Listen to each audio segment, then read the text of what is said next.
tonight we want to return again to the book of Ecclesiastes, beginning with chapter 7. And as we return to the book of Ecclesiastes, again, it is important that we make note of the fact that the book of Ecclesiastes was written by Solomon in his later years, after he had assiduously pursued to find the purpose and meaning of life in so many different things, in wisdom, in wealth, in fame, in building, in pleasures. And after his pursuit, which carried him into every area and experience of life,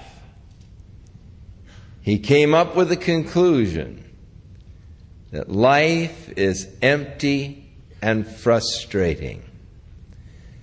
Solomon made the mistake of searching for purpose in life under the sun. And if your purpose is limited to under the sun, chances are you will come up as Solomon with the conclusion that life is a mistake, that it is not worthwhile, that everything is only filled with emptiness and frustration. But God did not intend for you to live a life under the sun. God intended that you should experience real life in the sun. In 1 John we read, "And this is the record that God has given unto us, even eternal life. And this life is in the Son. And he who has the Son has life." There's real life. There's real meaning and purpose to life when you find the life in Jesus Christ. But life apart from Him, apart from the spiritual dimension, living a life on the animal plane of a body-conscious experience and a body-conscious level, will lead a person to despair, even as the philosophies of today have concluded, that man will be led by reason to despair. Life is hopeless. Thus, man must take a leap into the upper story of experience. And man must have some kind of a non-reasoned religious experience to save him from the despair of reality. And so the philosophy led man to the point of despair by reason, and then his only suggestion for man is jump out of reason, become unreasonable. Take a leap of faith into a non-reasoned religious experience in order that you might not despair because life is hopeless. This is the conclusion that Solomon drew after trying everything. Now, as we read the book of Ecclesiastes, it is a book of despair. Vanity, vanity, all is vanity and vexation of spirit. The conclusions that Solomon came to are conclusions of natural human reasoning apart from God. Therefore, they are not to be taken as doctrinal truths. You are dealing with a man searching for life apart from God, and his conclusions are not doctrinal truths, except that they do bring to you the end result of natural reasoning, but not divine wisdom.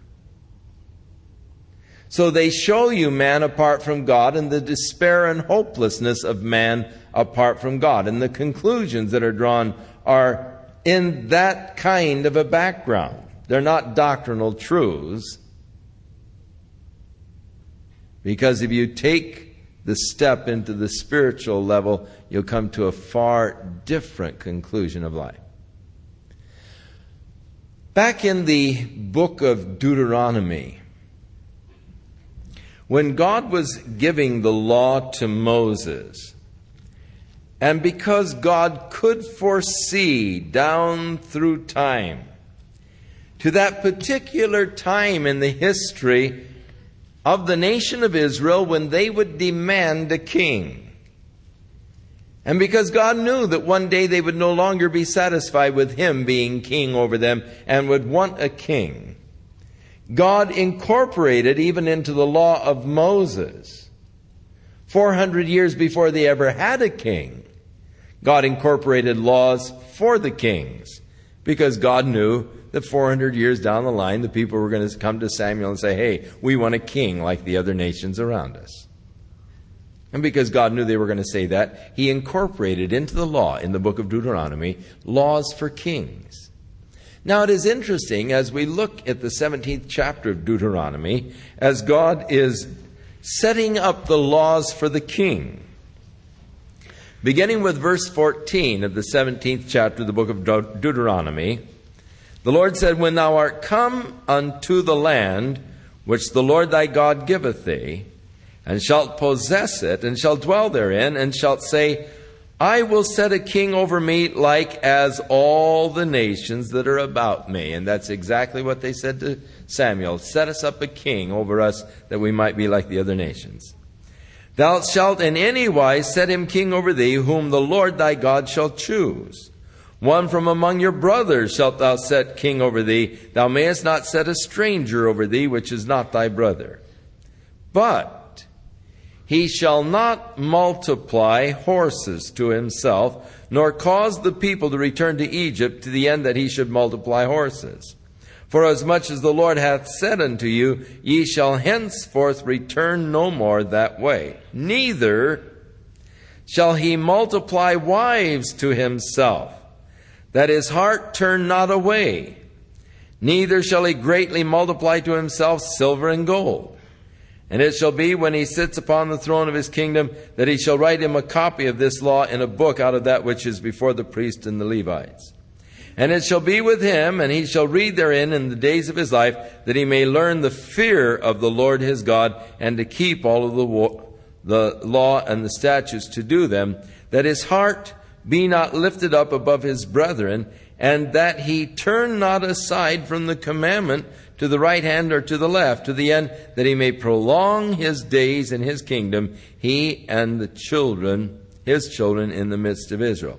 But verse 17, neither shall he multiply wives to himself, that his heart turn not away. It seems prosaic to declare, God understands human nature.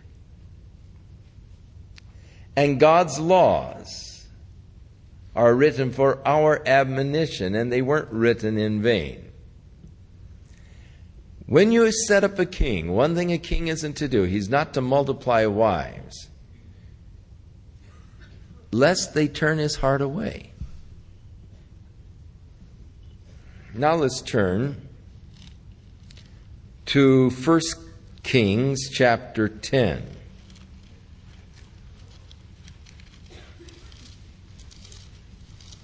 As we are reading of Solomon, remember he wasn't to multiply gold unto himself, or silver, or horses,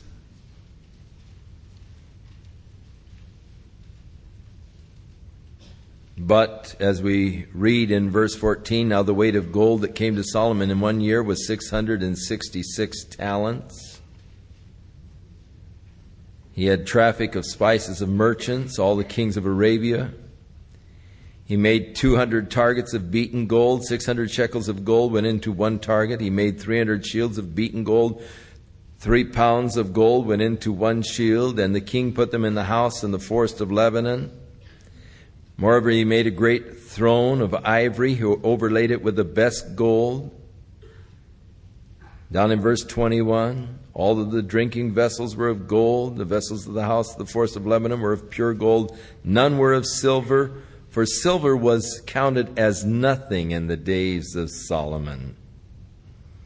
Verse 27, and the king made silver to be in Jerusalem as stones, and cedars to be as the sycamore trees in the valley for the abundance. And Solomon had brought horses out of Egypt. He's not to multiply horses, not to go back to Egypt. Solomon's, so far,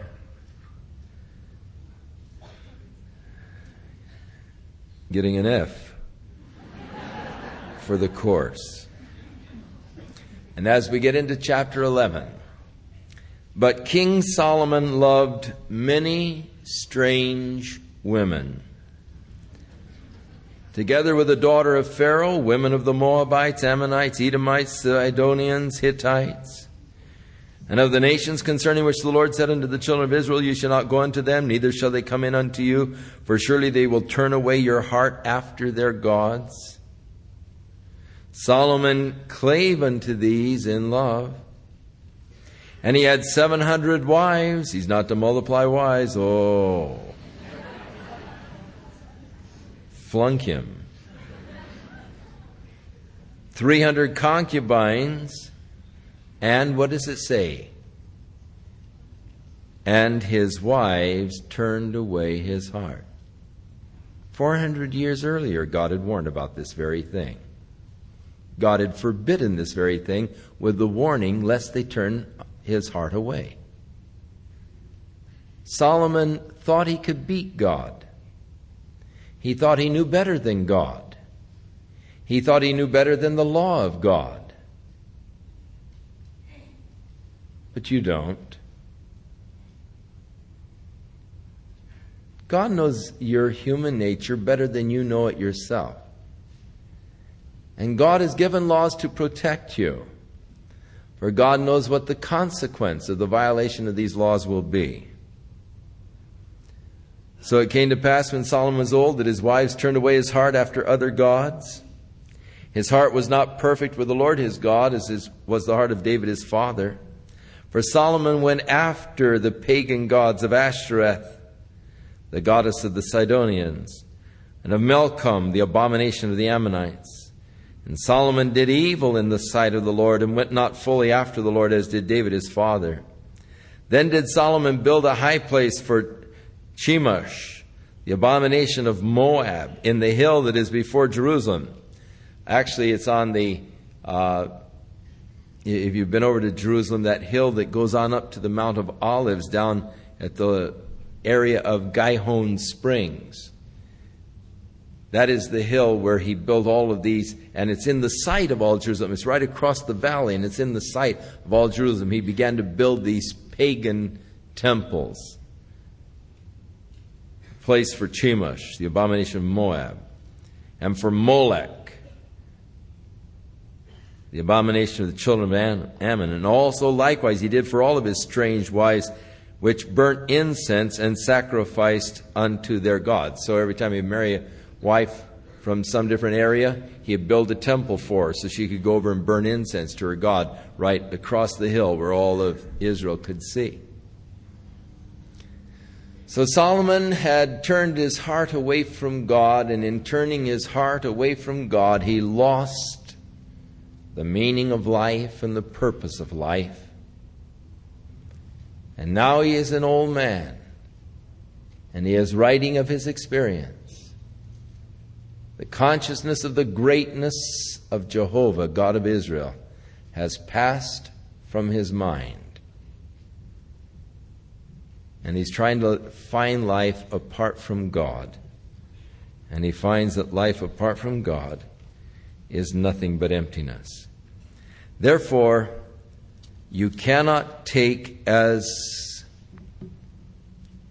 scriptural doctrine, the conclusions that Solomon came to in regards to life and death. Because he is reasoning, this is the reasoning of man apart from God, and you need to look at the book of Ecclesiastes at that. Human wisdom, perhaps in its highest expression, yet apart from God, is foolish.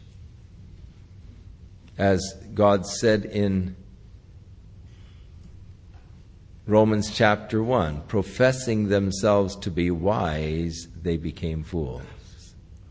And any time you in your human wisdom seek to find a purpose of life apart from God, it's foolish. Your wisdom has led you to foolishness. Now, chapter 7 of Ecclesiastes is a series of proverbs, and of course, Solomon was filled with proverbs. We just have completed the book of Proverbs, of which the majority were written by Solomon. And in chapter 7, he does go into another series of proverbs, sort of unrelated again to each other, but just little sayings of human wisdom. A good name is better than precious ointment. Better to have a good name than to have good perfume. And the day of death than the day of one's birth. Now that sounds pretty much in despair, doesn't it? Oh, the day of a person's death is better than the day of his birth. That's one who has become cynical because he has sought to find life apart from Jesus Christ. And in that case, it may be true, but living with Christ is a glorious life. It is better to go into the house of mourning than the house of feasting. For that is the end of all men, and the living will lay it to his heart. Sorrow is better than laughter, for by the sadness of the countenance the heart is made better.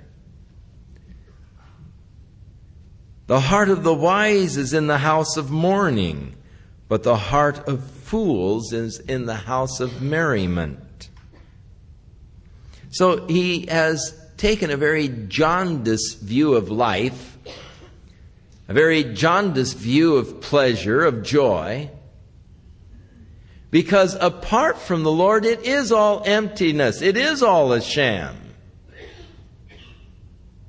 And because he was seeking it apart from God, he experienced the emptiness of it, and thus he became a bitter old man. Bitter with life. It is better to hear the rebuke of the wise than for a man to hear the song of fools. For as the crackling of thorns under a pot, so is the laughter of the fool. It's just emptiness. Surely oppression makes a wise man mad, and a gift destroys the heart. Better is the end of a thing than the beginning thereof, and the patient in spirit is better than the proud in spirit. Be not hasty in thy spirit to be angry, for anger rests in the bosom of fools. Say not thou, what is the cause that the former days were better than these? For thou dost not inquire wisely concerning this. You always hear them talk about the good old days. But he said that's not always so true. The good old days when you women didn't have automatic dishwashers and vacuum cleaners and wall-to-wall carpeting in your house, and supermarkets down the block. But you all grew your own gardens, ground your own flour, used the scrub board Oh, the good old days. No, we have it pretty nice, you know. We always look back, though, and we think about the days of our youth when Orange County wasn't crowded, when it was full of orange trees instead of subdivisions. But there are advantages both ways. Wisdom is good with an inheritance, and by it there is profit to them that see the sun. For wisdom is a defense, and money is a defense. But the excellency of knowledge is that wisdom gives life to those that have it. Money's good, but wisdom will give life to those that have wisdom. Consider the work of God, for who can make that straight which he hath made crooked? Well, who can actually do anything against the work of God? You know, we're powerless and helpless against the work of God. In the day of prosperity be joyful, but in the day of adversity consider, God also hath set the one over against the other, to the end that a man should find nothing after him. All things have I seen in the days of my vanity. And there is a just man that perishes in his righteousness, and there is a wicked man that prolongs his life in his wickedness. I've observed this. There have been good men who perished, died young in their righteousness. There were wicked men who lived many years. Therefore, his conclusion, now it's not scriptural, it's not biblical, it's not in the sense, it's not godly, human, looking at life, seeing that, a righteous man died young and a sinner lived to be a DOM, became a dirty old man.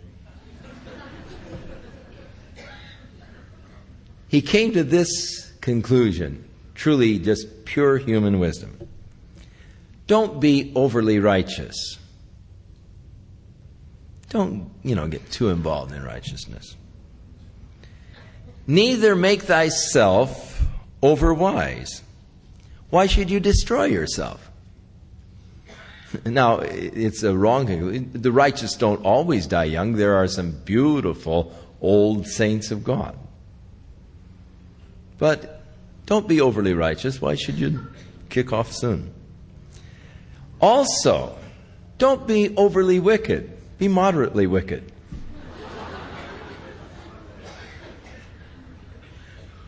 Neither be thou foolish. Why should you die before your time? So, purely human type of reasoning of life. It is good that you should take hold of this. Yes, also from this withdraw not thine hand, for he that feareth God shall come forth of them all. Wisdom strengthens the wise more than 10 mighty men which are in a city. For there is not a just man upon earth that doeth good and sinneth not. Now in this he was correct. The Bible said, there is none righteous, no, not one. The Bible says, all have sinned and come short of the glory of God. A human observation that is correct. Also take no heed unto the words that are spoken, lest thou hear your servant curse thee.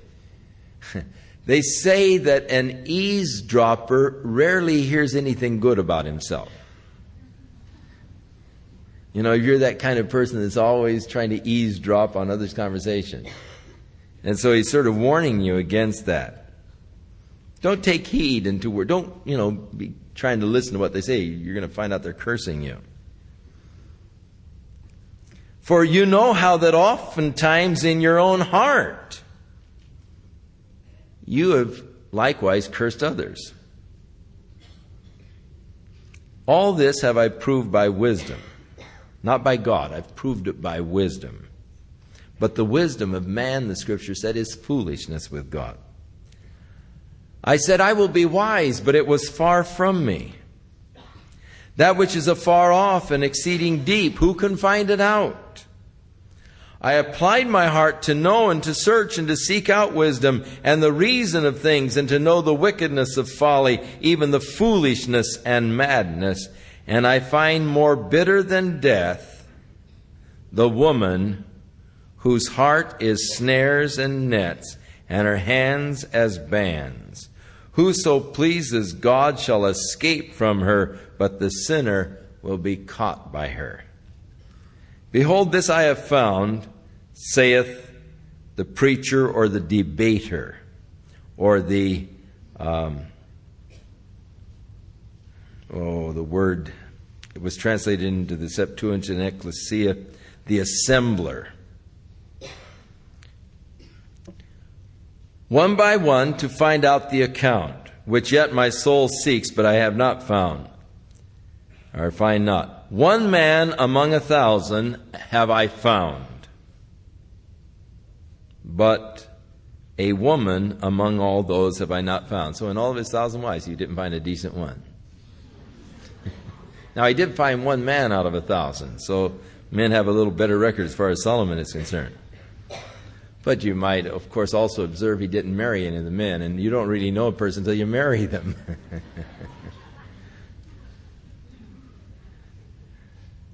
But if he, was people, it's interesting, people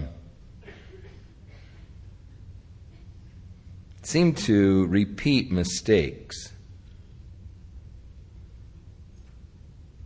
And you find a person who has been married 5, 6, 7 times. It really can't be that the other person was wrong all the time. You say, well, it might be. It might be the person is just who has been married that many times is just a poor judge of character. And they're following a pattern, because we often do. We marry the same kind of a person. And always you think, the second time around, I'd be wiser and I'd make a better choice and all. But we are bound by certain patterns, and if, of course, you get a godly, righteous woman, her price is far above rare rubies, and you'll find one in 1,000 every time you find one who loves the Lord. How glorious it is, how beautiful it is to have a wife who loves God, who calls upon the Lord. What a blessing and what an asset they are to our lives. Lo, this only have I found, that God hath made man upright, but they have sought out many inventions. God made us straight, but boy, how we have searched otherwise. Who is a wise man, and who knows the interpretation of a thing?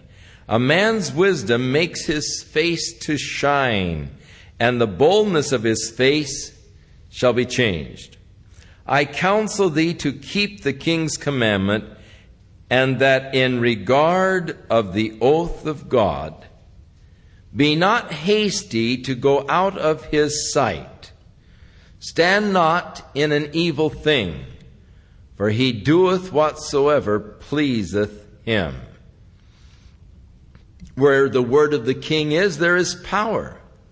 And who may say unto him, what are you doing? The king stands as the authority. You can't really come to the king and say, hey, what are you doing? And the same is true of God. Paul said, who are you to say unto him that has created you, why hast thou made me thus? The sovereignty of the king, which also speaks of the sovereignty of God. Whoso keeps the commandments shall feel no evil thing, and a wise man's heart discerns both time and judgment. Because to every purpose there is a time and judgment. Therefore the misery of man is great upon him. For he knoweth not that which shall be. For who can tell him when it shall be? So you don't really know what's going to be, when it's going to be. The future is so uncertain. There is no man that has power over his spirit to retain the spirit. Neither hath he power in the day of death. And there's no discharge in that war. Neither shall wickedness deliver those that are given to it. No man has any power over his spirit. When the time comes for you to die, you don't have any power over your spirit to retain it, to cause your spirit to remain. No power in death. The only one who really did exercise that kind of power over his spirit was Jesus Christ. When on the cross it said he bowed his head and dismissed his spirit. He had earlier said unto them, "No man takes my life from me, I give my life." And in order to keep with what he said, "No man takes my life," when he was hanging there on the cross, after he cried, "It is finished. Father, into thy hands I commend my spirit," he bowed his head, and it said, and he dismissed his spirit. He said, "Okay, you can go now." And he died. He had power over his spirit to dismiss it. We don't have that power. "All this have I seen and applied my heart unto every work that is done under the sun. There is a time wherein one man rules over another to his own hurt. And so I saw the wicked buried, who had come and gone from the place of the holy, and they were forgotten in the city where they had so done. This also is vanity." I see life moving on. People are soon forgotten after they die. Life is empty. Now, because sentence against an evil work is not executed speedily, therefore the heart of the sons of men is fully set in them to do evil. One of the common mistakes that people make is that of misinterpreting the nature of God. One aspect of God's nature is his tremendous patience with rebelling man. God is exceedingly long-suffering. God puts up with so much. He doesn't strike immediately, but oftentimes forestalls judgment for months, for years. And thus it appears that the evil man is getting away with his evil actions, his evil deeds. And people begin to misinterpret the long-suffering of God because he doesn't execute his sentence speedily. Because he doesn't immediately come down with a fist of judgment upon a man many times thinks he's getting away with his evil. Thinks he's put one over on God. Thinks that he has been clever and has hid his sin from God. Or worse yet, thinks that God is condoning what he has done. Because I'm still blessed and I'm prosperous. I'm a prosperous cheat, so God, is condoning my cheating. It doesn't matter to God that I cheat. It doesn't matter to God that I lie or I steal or whatever, because look, I'm blessed. It doesn't matter to God that I'm living an immoral life because, look at all that I have. And people begin to misinterpret God's grace and God's long-suffering as God's approbation for their actions and for their lives. Not so. That's a fatal mistake to make. God does know. God does see. God does care. God will judge. But because God doesn't judge immediately, because the sentence of God isn't executed speedily, because God is giving you opportunity to turn, God is giving you opportunity to repent, God is giving you the opportunity to come out of your sin and to be saved. And He's very patient with you. God's not willing that any should perish, but that all should come into repentance. You see, the real delay in the return of Jesus Christ is just God's unwillingness that men should perish. As Peter is talking about the second coming of the Lord, he said, hey, in the last days, there are going to be scoffers that are going to come saying, where's the promise of Jesus coming again? They've been talking about that for years. He hasn't come. And he's not going to come. Things just continue as they were from the beginning. But Peter said, hey, God isn't slack concerning his promises, as some men count slackness, but he's faithful to usward. But he is not willing that any should perish, but that all should come to repentance. Therefore, consider ye actually this time as God's patience in order that men might be saved.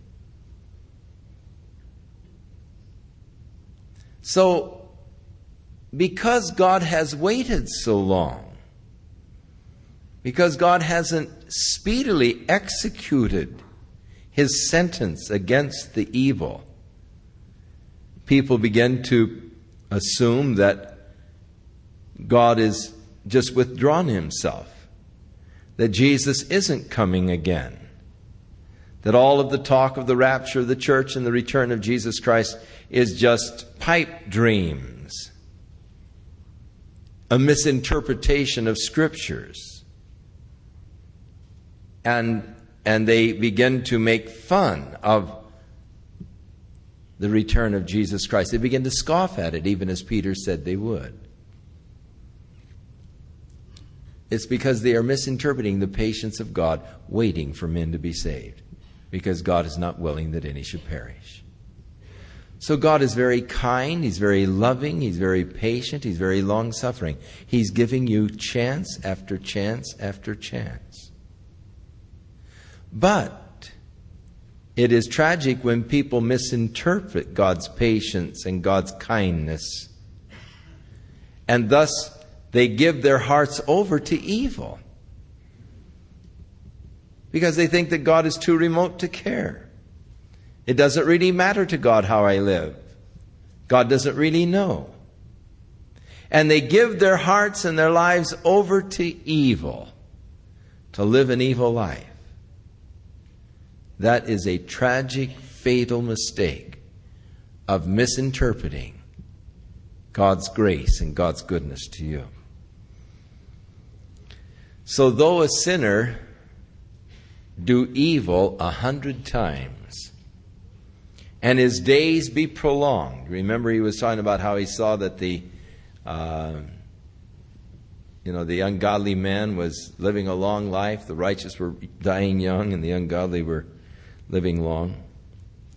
So though a sinner do evil 100 times, and his days be prolonged, yet surely I know that it shall be well with them that fear God, which fear before him.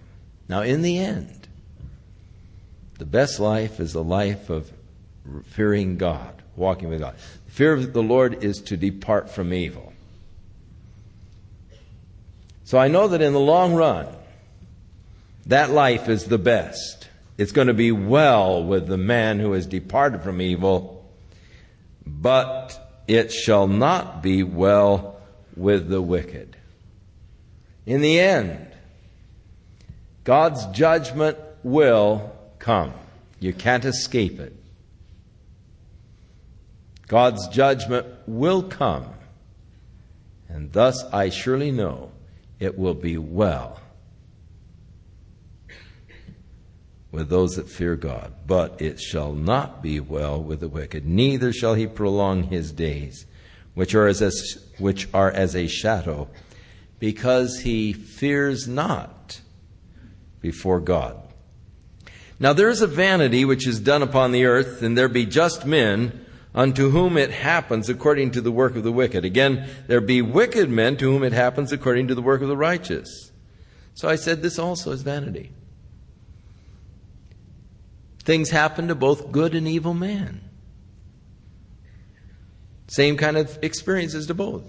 A righteous man gets cancer. An unrighteous man gets cancer. A righteous man is prospered. An unrighteous man is prospered. He makes this observation. What happens to one happens to the other. It's emptiness. Then I commended merriment, because a man hath no better thing. And this is his human philosophy and human reasoning coming out again. Hey, it's great to be merry because the man has no better thing under the sun. And this is probably true. Under the sun, man, life is just very shallow, and you live life on a very shallow level. And under the sun, the best thing to do is just to eat and drink and be merry. Because, man, that's all she wrote. That's the sum of life for you. So you might as well live it up, because you're going to be burning after a while. So, live it up now. Life under the sun. For that shall abide with him of his labor, the days of his life, which God gives him under the sun. Might as well enjoy what you got now, because, man, it's going to be tough later. When I applied my heart to know wisdom and to see the business that is done upon the earth, for also there is that neither day nor night seeth sleep with his eyes.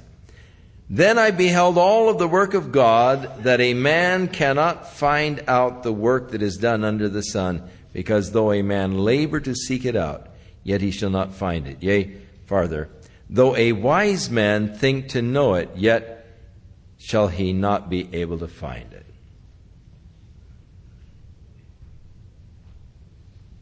A man cannot find out the work of God, though you search it out. For all of this I considered in my heart, even to declare all this, that the righteous and the wise and their works are in the hand of God, and no man knows either love or hatred by all that is before them. All things come alike to all. There is one event to the righteous and to the wicked, to the good and to the clean and to the unclean. To him that sacrificeth, to him that sacrificeth not. As is the good, so is the sinner, and as he that sweareth, and as he that fears an oath. This is an evil among all things that are done under the sun, that there is one event unto all. Yea, also the heart of the sons of men is full of evil, and madness is in their heart while they live, and after that they go to the dead. So one thing happens to everybody, they die. Whether you're good or bad. Sacrifice or don't sacrifice. Doesn't matter. You're all going to die. And as far as Solomon was concerned, that was horrible. All of your wisdom can't cause you to escape death. All of your wealth can't cause you to escape death. How dies the rich man as the poor? How dies the wise man as the fool? They all die. You can't escape death. Was the conclusion of his human wisdom, but Jesus taught us how to escape death. Jesus said, he who lives and believes in me shall never die. You can escape death by living and believing in Jesus Christ, but the human mind, human wisdom won't bring you to that. It takes the revelation of God. And if you're only coming at life from the human level and trying to find God from the human level, you'll never make it. God must reveal himself to you by his Spirit. And God has revealed himself through his Word. And God has revealed. And this is the record, that God has given to us eternal life, and this life is in the Son, and he who has the Son has life. He that lives and believes in me, Jesus said, will never die. For to him that is joined to all the living there is hope. For a living dog is better than a dead lion. I guess so. For the living know that they shall die, but the dead don't know anything. Neither have they any more a reward, for the memory of them is forgotten. Now, those who teach the annihilation of the soul immediately turn to this as their scriptural proof. The book of Ecclesiastes, a book that deals with human reason, human intellect, apart from God. And they pick out this scripture to prove soul annihilation. For the living know that they shall die, but the dead know nothing. Neither have they any more reward, for the memory of them is forgotten. And then in verse 9, their second proof text. No, beg your pardon.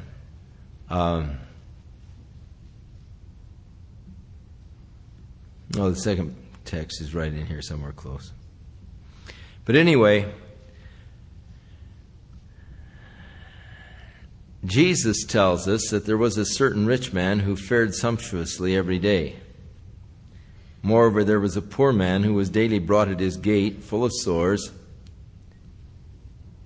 baking bread and eating bread that fell from the rich man's table. And the poor man died and was carried by the angels into Abraham's bosom. And the rich man also died, and in hell lifted up his eyes, being in torment, and said, Father Abraham, have mercy on me, and send Lazarus unto me, that he might take his finger and dip it in water and touch my tongue, for I am tormented in this heat. And Abraham said unto him, Son, remember that in thy lifetime you had good things. Now, that's what Jesus said. The consciousness that exists after death. Solomon, with human reason and understanding, said, but the dead don't know anything. Well, this guy knew that his tongue was tormented. He knew Lazarus, and he knew that he had brothers back on earth who were still living sinful lives. And he could remember his past sinful lives. Now, you have to either accept the word of Jesus or the word of Solomon in a backslidden state as he is trying to find the reason and purpose of life apart from God, life under the sun. It is wrong to take the book of Ecclesiastes for biblical doctrine. Better to turn to the words of Christ. He surely knew much better than did Solomon in his backslidden state. Also their love, that is of the dead, and their hatred and their envy is forgotten. And it's perished, annihilated. Neither have they any more a portion forever of anything that is done under the sun. They're through. It's over. It's all. It's the end. So go thy way. Eat your bread with joy. Drink your wine with a merry heart. For God now accepts your works. Let your garments be always white, and let your head lack no ointment. Live joyfully with the wife whom thou lovest all the days of your life, all of the days of your empty life, which he hath given you under the sun, all the days of your emptiness. For that is your portion in this life and in thy labor which you take under the sun. That's all you're going to get, man, so you might as well go for it. That's life. Whatsoever your hand finds to do, do it with all your might. For there is no work, nor device, nor knowledge, nor wisdom in the grave. That's their other proof text. No work, device, knowledge, or wisdom in the grave where you are going. It's not what Jesus said. I returned and saw under the sun that the race is not to the swift, nor the battle to the strong, neither bread to the wise, nor riches to men of understanding, nor yet favor to men of skill. But time and chance happens to them all. There is no purpose in life. There is no guiding hand in life. It's all a matter of time and chance. That's his conclusion. That is not a scriptural doctrine. Only Solomon's conclusion of looking at things. Life is just time and chance. It doesn't matter how swift or slow, weak or strong, wise or foolish. Life is just time and chance. For a man also knows not his time, as the fish that are taken in an evil net, the birds that are caught in a snare, so are the sons of men snared in an evil time, when it falleth suddenly upon them. This wisdom have I seen also under the sun, and it seemed great to me. Now this is what I observed. It seemed like a great thing. There was a little city and a few men within it, and there came a great king against it and besieged it, and he built great bulwarks against it. Now there was in this little city found a poor wise man, and he by his wisdom delivered the city, yet no man remembered that same poor man. Then I said, wisdom is better than strength. Nevertheless, the poor man's wisdom is despised, and his words are not heard. The words of wise men are heard in quiet more than the cry of him that rules among fools. Wisdom is better than the weapons of war, but one sinner destroys much good. So his conclusions of observing a city spared by a wise man. Chapter 10, dead flies cause the ointment of the apothecary to send forth a stinking odor. So does a little folly to him that is in reputation for wisdom and honor. There are certain men that just should not be doing foolish things. We are reading quite a bit lately about the Bohemian Club. And we are told of all of the important people in the United States, men who are a part of this Bohemian Club.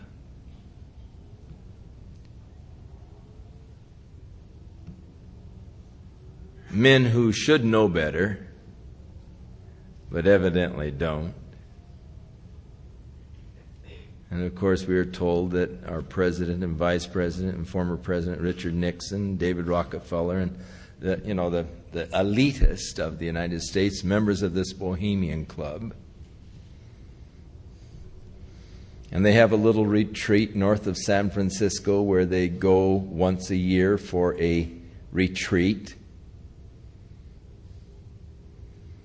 where they entertain themselves by putting on foolish costumes and dancing around and going through different types of rites and so forth in this Bohemian Club.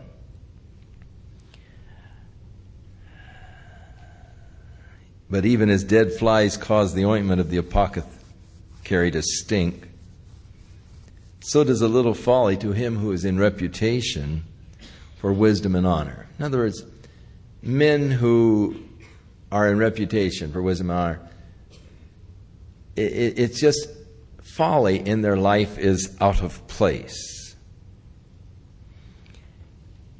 A wise man's heart is at his right hand. I only bring that up because you're going to be reading more and more about the Bohemian Club. The liberal press has decided to expose its activities because they are sort of ridiculous. And, of course, they are out to get some of our leaders and to sort of demolish them as idols in our eyes. And so you're going to be reading more and more about the Bohemian Club. And so when you read about it or hear about it, you'll say, I heard about that someplace. Where did I hear about that? Oh, yeah, so. But it's something that they are zeroing in on, even as they've zeroed in on Nancy Reagan's fancy clothes and all.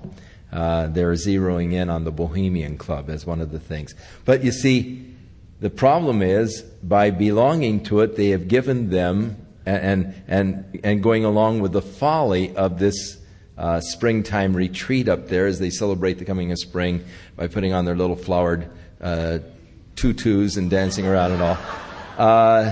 they're exposing themselves to this,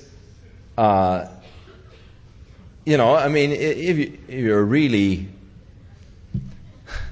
a man who is of reputation and everything else, it's just out of place. It's just like flies in the ointment of the apothecary. It's just a stinking thing. And so it's tragic that wise men can do such foolish things. Trying to somehow, it's amazing to me what dumb things wise men can do, and leaders can do, and all. When we were little kids, we would make up our clubs with our secret oaths and our initiations and our passwords and, the whole thing. And we were, had our own little mafias and secret organizations and, blood, man, and just, we were brothers and this whole thing. Well, that's great when you're a little boy and living in a world of unreal fantasies. But when you grow up and you still get into these secret clubs and you have your secret passwords and your secret handshakes and your, special little robes and clothes and hats and hey, you just haven't grown up, and that's your problem. Paul said, when I was a child, I thought as a child, I spoke as a child, and acted as a child. But when I was old, I put away the child's thing. When you get old, it's time to put those things away. But some people just don't grow up. And thus, they are exposing themselves to ridicule and to the press, which will expose them. Now, a wise man's heart is at his right hand, but a fool's heart is at his left. Now, I don't know that there's any scientific... I don't know what he's saying.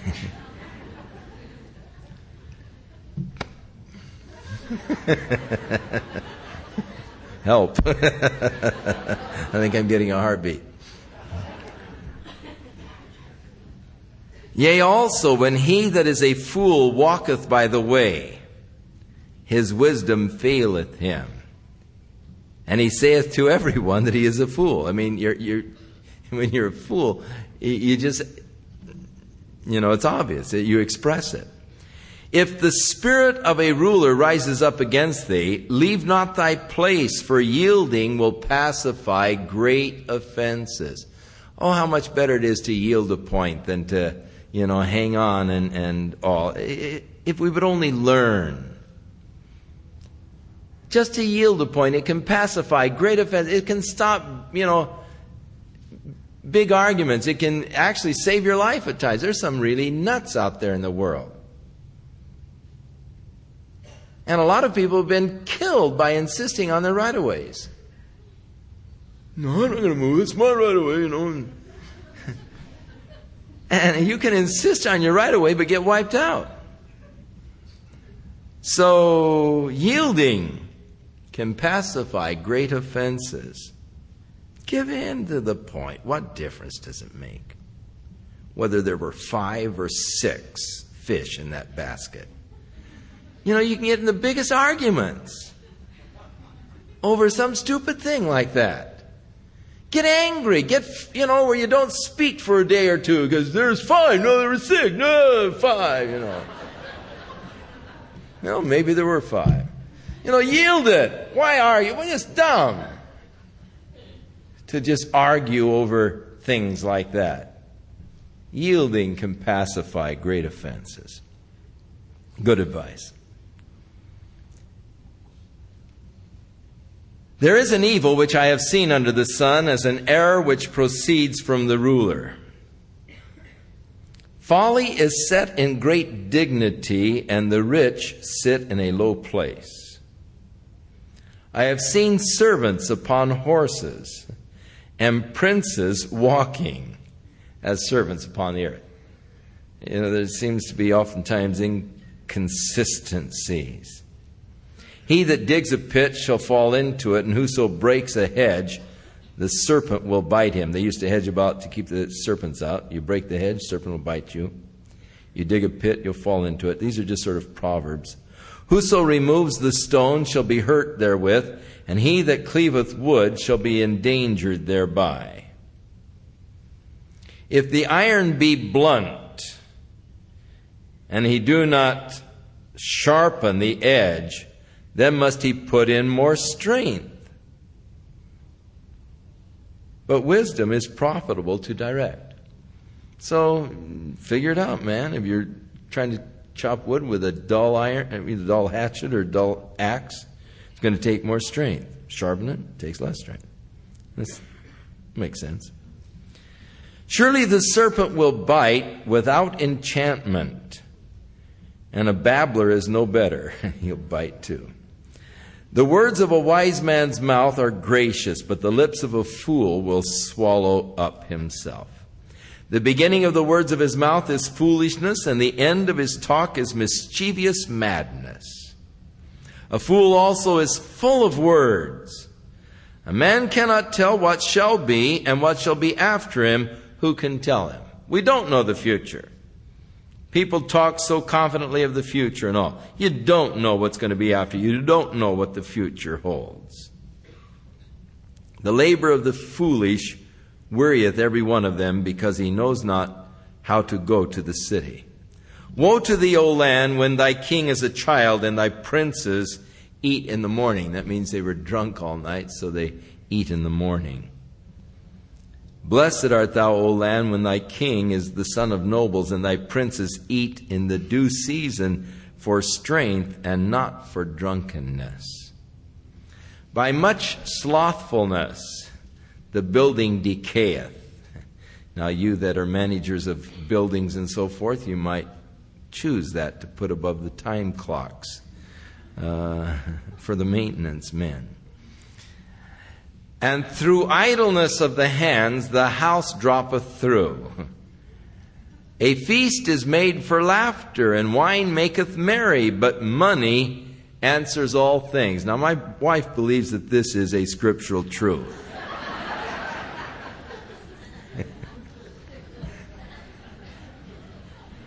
But I was trying to tell you, this is Solomon, and he's talking about worldly wisdom. And it's amazing how that the world thinks that money is a cure-all. Money will answer everything. Curse not the king. No, not even in your thoughts. And curse not the rich in your bedroom. For a little bird of the air will carry the voice, and that which hath wings shall tell the matter. It's amazing how, you say something about someone to a person in confidence, thinking that that's, won't go any further, but it's amazing how many times it'll get right back to the person, and then you have the phone call and say, did you say, what did you mean when you said, and, so better not to. Little birds. That's where they got the phrase, a little bird told me. Came from this. Cast thy bread upon the waters, for thou shalt find it after many days. Give a portion to 7 and also to 8, for you don't know what evil shall be upon the earth. You don't know when you're going to be in trouble. So, be generous. Give out a portion to 7 people or 8 people, because there might be a time when you're going to be needing a handout yourself. If the clouds be full of rain, they empty themselves upon the earth. And if a tree falls towards the south or towards the north, in the place where the tree falls, there it shall be. He that observes the wind will not sow, and he that regards the clouds will not reap. As you know not what is the way of the Spirit, nor how the bones do grow in the womb of her that is with child, even so you know not the works of God who makes all. Things that we just don't understand, how the bones grow in the womb. The way of the Spirit. Jesus said, the wind bloweth where it listeth, thou hearest the sound thereof, but you cannot tell from whence it is coming or where it is going, so is he that is born of the Spirit. So we don't know the works of God who makes all. In the morning sow your seed, in the evening withhold not your hand. For you know not whether it shall prosper, either this or that, or whether they both shall be alike good. Truly the light is sweet, and the pleasant thing is for the eyes to behold the sun. But if a man live many years and rejoice in them all, yet let him remember the days of darkness, for they shall be many. All that cometh is emptiness. You may live a lot of years, but remember, you're going to be dead longer than you're alive. I mean, so you live to be 105, but those that back in the year 547 lived up to 680 even, they've been dead a long time. And that's what he's saying. You might see the light for many years, but you're going to see the darkness longer. But again, that's life under the sun. Rejoice, young man, in thy youth. Let your heart cheer thee in the days of thy youth. Walk in the ways of your heart and in the sight of your eyes. Poor advice. But know thou that for all these things God will bring you into judgment. Now do what you want, but just remember, God's going to judge you. Therefore, remove sorrow from your heart, put away evil from thy flesh, for childhood and youth are vanity. Too soon old, too late smart. Someone said it's a shame that youth has to be wasted on the young.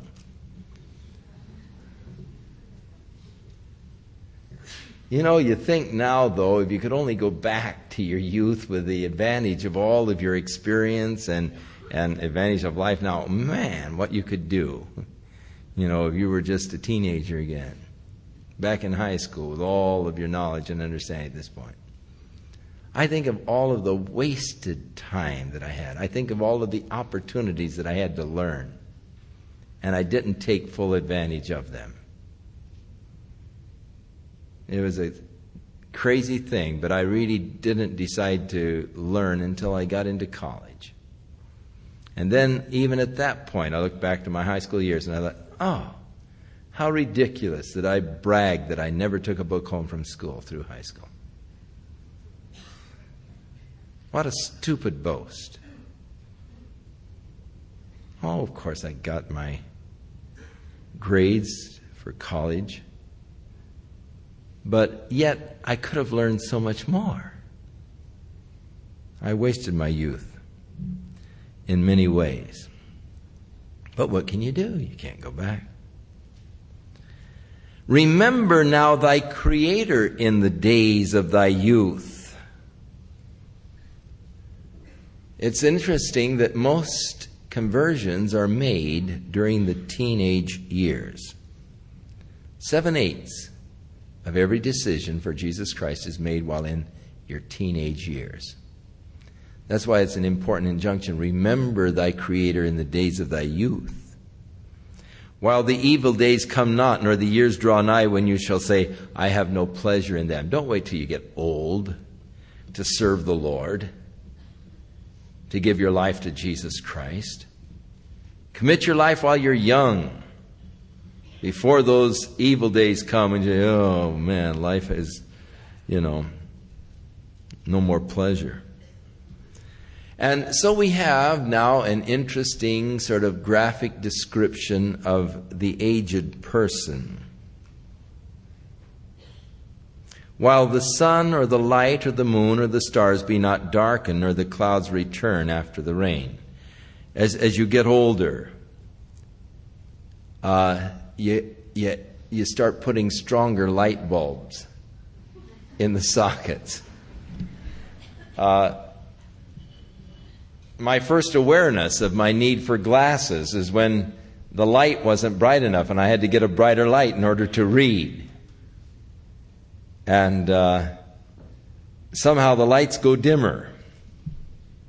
as you get older, the muscles of your eyes don't contract as they should in the adjustment of the pupil and all, and so you need more light in order to read.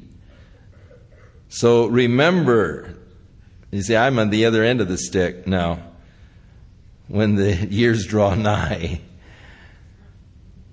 In the day when the keepers of the house shall tremble, that's when you begin to get the palsied shakes of the old age. Your knees and your legs begin to you walk sort of shakily. It's hard to have a smooth script as you're writing. You know, the keepers of the house are trembling. And the strong men shall bow themselves. You begin to hunch over your back. The grinders are your teeth.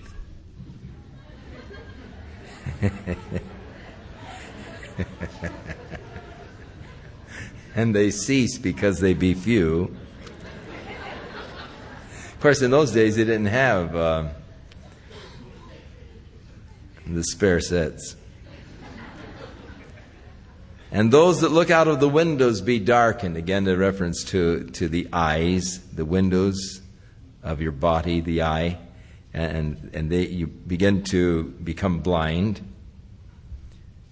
And the doors shall be shut in the streets when the sound of the grinding is low. And he shall rise up at the voice of the bird, and all of the daughters of music shall be brought low. Your hearing gets bad, and, you know, as the singing, yeah, what? You know. Oh, it's a great life to look forward to, isn't it? You start waking up, you know, early in the morning, the first song of the bird. You don't sleep so long anymore. You don't need so much sleep. And when they shall be afraid of that which is high, you start getting these fears. And fears shall be in the way. The almond tree shall flourish, and the grasshopper will be a burden. Oh, there's a grasshopper. Oh, what shall I do?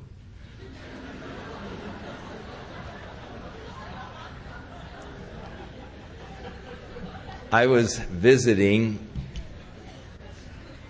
a while back in one of the retirement homes, one of our members, and as I was going to leave, as I got to the elevator, I was on the 17th floor, and when I got to the elevator, this little old lady came running up to me. And she said, "Help, help, help." And I said, "What's the matter, ma'am?" And she said, "There's a man, he came right into my room. I didn't invite him. He came right into my room, and he's still there in my room, and I can't get him out." And I said, "Well, I'll get him out for you, ma'am, you know."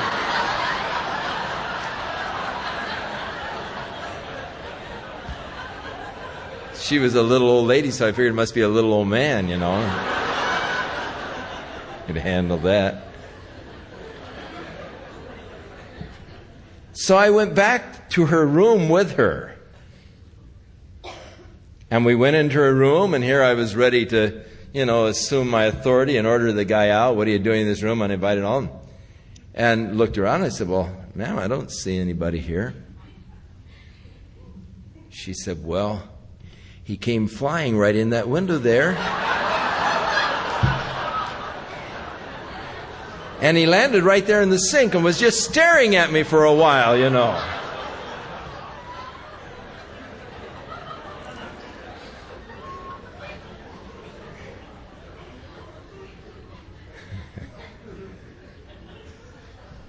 Even a grasshopper can become a burden.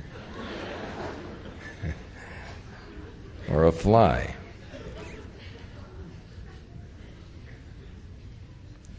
Your desires shall fail, because man goes to his long home, and the mourners will be in the streets. or ever the silver cord be loosed, or the golden bowl be broken, or the pitcher be broken at the fountain, or the wheel be broken at the cistern. Then shall the dust return to the earth as it was, and the spirit shall return unto God who gave it. Vanity of vanities, saith the preacher, all is vanity. You come to the end of the road, man. This is it. The mourners are out in the street. The pitcher's been broken at the fountain. It's all over. And what is life? Vanity, vanity. Your body's gone back to dust. Spirit's gone back to God who gave it. And it was just one vast emptiness. That's life apart from God. And if you live apart from God, you will experience the same thing. You can't escape it. There is no real meaning in life apart from God. Apart from serving God, there is nothing worthwhile. Vanity, vanity, all is empty. And moreover, because the assembler preacher was wise, he still taught the people knowledge. Yea, he gave good heed and sought out and set in order many proverbs. The assembler or preacher sought to find out acceptable words. And that which was written was upright, even the words of truth. The words of the wise are as goads, and as nails fastened by the masters of the assemblies, which are given from one shepherd. And further, by these, my son, be admonished. Of making of many books there is no end, and much study is weariness of the flesh. I used to have that in my room when I was in school.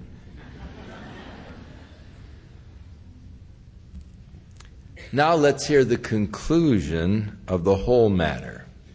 This is it. Fear God, keep His commandments, for this is the whole duty of man. For God shall bring every work into judgment, with every secret thing, whether it is good or whether it is evil. This is it. The best way to live is just to fear God, keep His commandments, because one day God is going to bring every work into judgment, even the secret things, whether good or evil.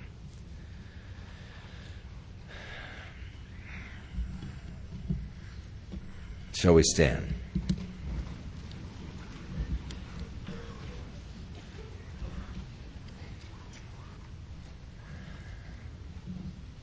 I pray that the Lord will give you a closer walk with Him, that you'll begin to understand life from the divine perspective, that you'll experience much more than the emptiness of life after the flesh under the sun, but will begin to experience the rich fulfillment of life in the Son after the Spirit.